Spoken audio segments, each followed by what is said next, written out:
Demographic ഡിവിഡൻഡായി മാറിയിരിക്കുന്ന യുവാക്കളുടെ എണ്ണം സംസ്ഥാനത്തിൻ്റെ ജനസംഖ്യയിൽ കുറഞ്ഞു വരികയാണ്. ഇതുകൂടാതെ യുവാക്കൾ തൊഴിൽ തേടി വിദേശ രാജ്യങ്ങളിലേക്ക് കുടിയേറുന്നുണ്ട്. ജനസംഖ്യയിൽ ഉണ്ടാകുന്ന ഘടനാപരമായ മാറ്റം സംബന്ധിച്ച് ഒരു സമഗ്രമായ പഠനം അനിവാര്യമാണ്. സംസ്ഥാനത്തിൻ്റെ സമ്പദ് വ്യവസ്ഥയ്ക്ക് മുതൽക്കൂട്ടാകേണ്ട വിദേശത്തേക്ക് തൊഴിൽ തേടി പോകുന്ന യുവാക്കൾക്ക് മികച്ച വിദ്യാഭ്യാസവും തൊഴിലവസരവും നൽകിക്കൊണ്ട് അവരെ സംസ്ഥാനത്തിൻ്റെ വികസനത്തിൽ പങ്കാളികളാക്കേണ്ടതുണ്ട്. അതോടൊപ്പം ജനസംഖ്യ ആനുപാതികമായി വർദ്ധിച്ചു വരുന്ന വയോജനങ്ങൾക്ക് സംസ്ഥാനത്ത് ആവശ്യമായ മികച്ച സൗകര്യങ്ങൾ ഒരുക്കുന്നതിനോടൊപ്പം അവരുടെ കഴിവും പരമാവധി പ്രയോജനപ്പെടുത്തിക്കൊണ്ട് ഒരു സിൽവർ ഇക്കോണമിയും സൃഷ്ടിക്കേണ്ടതായിട്ടുണ്ട്. സംസ്ഥാനത്തിൻ്റെ സാമ്പത്തികമായ പരാധീനതകളും ഘടനാപരമായ മാറ്റങ്ങളും പരമ്പരാഗത മാർഗങ്ങളിൽ കൂടി മാത്രം പരിഹരിക്കാൻ സാധിക്കുകയില്ല.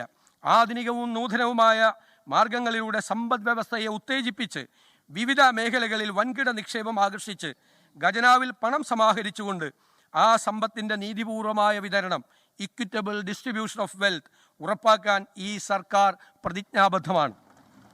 ഈ ലക്ഷ്യം സാക്ഷാത്കരിക്കുന്നതിനായി സർക്കാർ നടപ്പിലാക്കാൻ ഉദ്ദേശിക്കുന്ന സ്വപ്ന പദ്ധതികളെക്കുറിച്ചാണ് ഞാൻ ഇനി വ്യക്തമാക്കാൻ പോകുന്നത്. സർ, മിഷൻ സമുദ്ര. കേരളത്തിൻ്റെ 600 കിലോമീറ്റർ തീരദേശം, 2 അന്താരാഷ്ട്ര തുറമുഖങ്ങൾ, ഒരു container transhipment terminal, 17 non major തുറമുഖങ്ങൾ, മറ്റനേകം ജലസ്രോതസ്സുകൾ തുടങ്ങിയ സാധ്യതകൾ സംയോജിപ്പിച്ച് 5 വർഷത്തിനുള്ളിൽ കേരളത്തെ ലോക മാരിടൈം ഭൂപടത്തിൽ വൻ ശക്തിയായി ഉയർത്തുന്നതിനുള്ള പദ്ധതിയായ മിഷൻ സമുദ്ര നടപ്പിലാക്കും.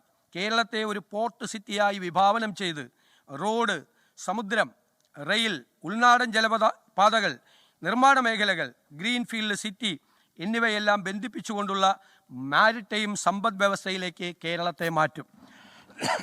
വിഴിഞ്ഞം ട്രാൻസ്ഷിപ്മെൻറ്റ് ടെർമിനലിനെ രാജ്യത്തിൻ്റെ വിവിധ ഭാഗങ്ങളുമായി ബന്ധിപ്പിക്കുന്നതിനും ഗതാഗത ബന്ധം മെച്ചപ്പെടുത്തുന്നതിനുമായി ബാലരാമപുരം വിഴിഞ്ഞം ഭൂഗർഭ റെയിൽ, വിഴിഞ്ഞം നാവായിക്കുളം ഔട്ടർ റിംഗ് റോഡ് എന്നീ പദ്ധതികൾക്കായുള്ള സ്ഥലമേറ്റെടുക്കലും നിർമ്മാണ പ്രവർത്തനങ്ങളും വേഗത്തിൽ നടപ്പിലാക്കും.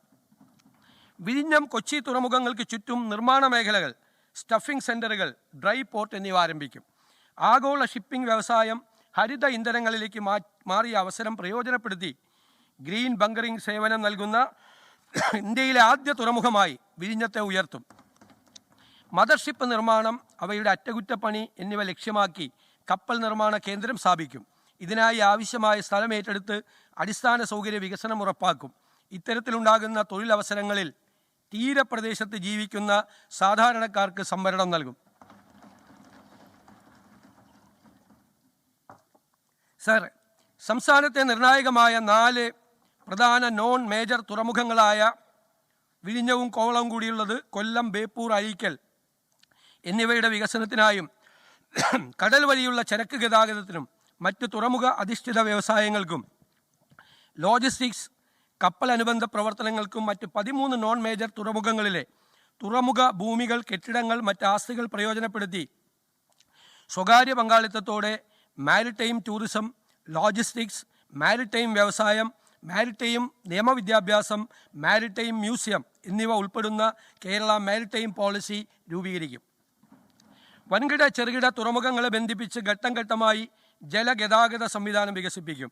ആദ്യഘട്ടത്തിൽ കാര്യക്ഷമമായ ചരക്ക് ഗതാഗതം, തുടർന്ന് യാത്രാസേവനങ്ങൾ, അവസാന ഘട്ടത്തിൽ ജലാശയങ്ങളെ ബന്ധിപ്പിച്ച ഏകീകൃത നെറ്റ്വർക്ക് എന്നിവ സ്ഥാപിക്കും. പോർട്ട് സിറ്റി ഉൾപ്പെടുന്ന മിഷൻ സമുദ്ര പദ്ധതിക്കായി 400 കോടി രൂപ വകയിരുത്തുന്നു.